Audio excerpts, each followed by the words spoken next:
जय गुरु जी। शुक्राना गुरु जी। 23वां अध्याय, देह की पवित्र आदि तथा बाल्यावस्था का विवेचन। सनत कुमार जी बोले, हे महामुनि व्यास जी, अब मैं शरीर की अपवित्रता का स्वभाव का महत्व कहता हूँ, ध्यान देकर सुनो। यह रजवीर से उत्पन्न हुआ शरीर महा अपवित्र है, जिसमें नित्य विष्ठा और मलमूत्र भरा रहता है। जिसे विष्ठा से पूर्ण भरा हुआ घड़ा पवित्र नहीं है, वैसे ही शुद्ध करने पर शरीर शुद्ध नहीं है। बहुत पवित्र पंचगव्य तथा हवि आदि से प्राप्त होकर क्षण मात्र में यह फिर अपवित्र हो जाता है। तब इससे अपवित्र दूसरा क्या होगा? कुशाओं से इसे कितना भी सींचो पर यह अंगारे के समान निर्मल नहीं हो सकता। इन देह के मल के स्त्रोतों से मल निकालकर हाथ को मिट्टी तथा जल से शुद्ध तो करते हैं, परंतु शरीर का अव्यय हाथ कभी अपवित्रता से अलग नहीं हो सकता। जैसे स्वभावतः काली वस्तु कभी किसी उपाय से श्वेत नहीं हो सकती, वैसे ही शरीर में कितनी भी धोएं यह निर्मल नहीं हो सकता। इस पर भी संसार ने अपनी दुर्गंधि से सूंघकर, अपने मल को देखकर यह नासिका को पीड़ा देकर वैराग्यवान नहीं होता। हाँ, मोह की यह महिमा तब भला जो मनुष्य अपने शरीर की दुर्गंधि से वैराग्यवान नहीं होता, उसे वैराग्य का क्या उपदेश दिया जाए? गंध लेपन की शुद्धि है, गंगा जी के जल से शुद्ध होना कहा है, परंतु क्या यह दुष्ट आत्मा तीर्थ स्थान अपना तपों से कभी शुद्ध हो सकता है? क्या तीर्थ में धोई हुई कुत्ते की पूंछ कभी शुद्ध हो सकती है? जो अंत में स्वभाव से ही दुष्ट है, ऐसा पुरुष चाहे अग्नि में ही क्यों न प्रवेश करे, उसे स्वर्ग अपवर्ग कदापि नहीं मिल सकता। चाहे देह भले ही भस्म हो जाए, वह जन्म भर गंगा जल से अथवा मृतका या पर्वत से भली भांति स्नान करे, परंतु कदापि शुद्ध नहीं प्राप्त हो सकता।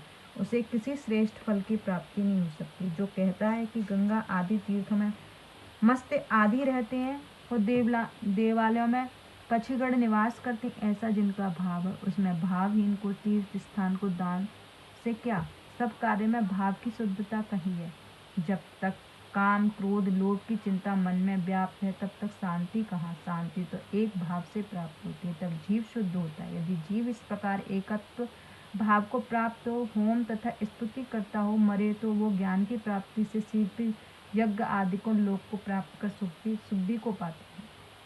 वैराग्य रूपी मृतिका और ज्ञान रूपी जल से अविद्या का राग रूपी विष्ठा मूत्र को लेप से दुर्गंधी शुद्धता होती है। अन्यथा यह देह तो स्वभावतः अपवित्र है, केवल केले के समान चिकनी त्वचा मात्र और निसंसार है।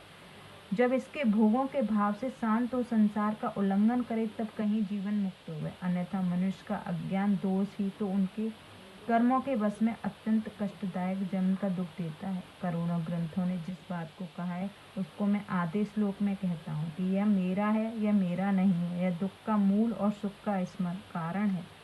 परंतु ममता सहित होकर संसार बंधन में बंधे हुए सैकड़ों और हजारों राजाओं ने संसार से मुक्ति प्राप्त होकर परलोक प्राप्त किया। योनि यंत्र की पीड़ा से मूर्छित जीव स्मृति से नष्ट हो जाती है। फिर तो मोहयुक्त ब्रह्मा संसार की वायु लगने से घोर ज्वर उत्पन्न होता है, जिससे जीव सम्मोहित हो फिर स्मृति नष्ट कर जाता है। तब स्मृति के नाश उसे पूर्व कर्मों की याद नहीं रहती, उसे शीघ्र इस जन्म की अनुवृत्ति हो जाती। फिर यह मूढ़ जीव वास्तविक कर्तव्य से विमुख हो जाता और यहाँ तक कि वह स्वयं को भी भूल परम देवता परमेश्वर को कुछ नहीं जानता। फिर तो यह जीव इतना संसारी हो जाता है कि कानों के रहते हुए अपने कल्याण को नहीं सुनता और देखने में समर्थ नेत्रों के रहते हुए अपने कल्याण को नहीं देखता।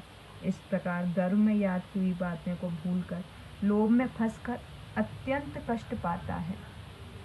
बाल अवस्था में इंद्रियों के रहते और इच्छा करते हुए कुछ करने को दुख को छूटने के लिए उपाय करने में समर्थ नहीं होता। दांत निकलने का कष्ट भोगता है और इस प्रकार बाल घेर से भी कितनी ही पीड़ाएं प्राप्त करता है। कहीं भूख से व्याकुल हो रोकर स्थित होता है और कहीं कभी वो मोह आदिकों से बालक विष्ठा और मूत्र आदि का भक्षण कर लेता है। फिर कुमार अवस्था में कानों को पीड़ा से कष्ट पाता है और पिता से साधना को लक्षणों का अभ्यास न करने पर अनेकों दुख को पाता है। बाल्यावस्था में भोग जिन्हें वह देखता है वो भी नहीं पाता और मूर्ख बुद्धि वाले जीव को कंचित कल्याण नहीं मिलता।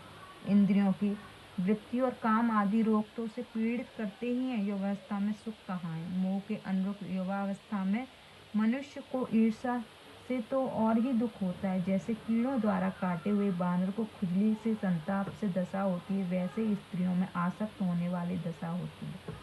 और स्त्रियों में आसक्त होने वाले तो सुख कदापि नहीं मिलता। किंतु पंचचूड़ा अप्सरा ने कहा है कि समस्त दोषों की पात्र स्त्रियां हैं, उनमें अधिक सुख कदापि नहीं है। विष्ठा और मूत्र को त्याग जैसा सुख होता है वैसा ही सुख स्त्रियों में भी है, किंतु मूर्ख उल्टा ही समझते हैं। फिर बाल सफ़ेद हो जाते हैं, सिर हिलने लगता है, शरीर शिथिल हो जाता है और इस प्रकार बुढ़ापा इसको जर्जर कर देता है। तब इसका जर्ज रहित अवस्था को देखकर जो इस शरीर से अनुराग कर सके उससे बढ़कर मूर्ख कौन है, क्योंकि जराग्रस्त मनुष्य तो पुत्र, भाई, बंधु और कठोर बच्चों से भी तिरस्कृत होता है। इस प्रकार बुढ़ापाग्रस्त हुए मनुष्य के लिए धर्म, अर्थ, काम, मोक्ष का साधन करना सर्वदा ही कठिन हो जाता है। अतः युवावस्था में धर्म करना ही योग्य है। इति शिव महापुराण 5वीं उमा सहित का 23वां अध्याय समाप्त। जय गुरु जी, शुक्राना गुरु।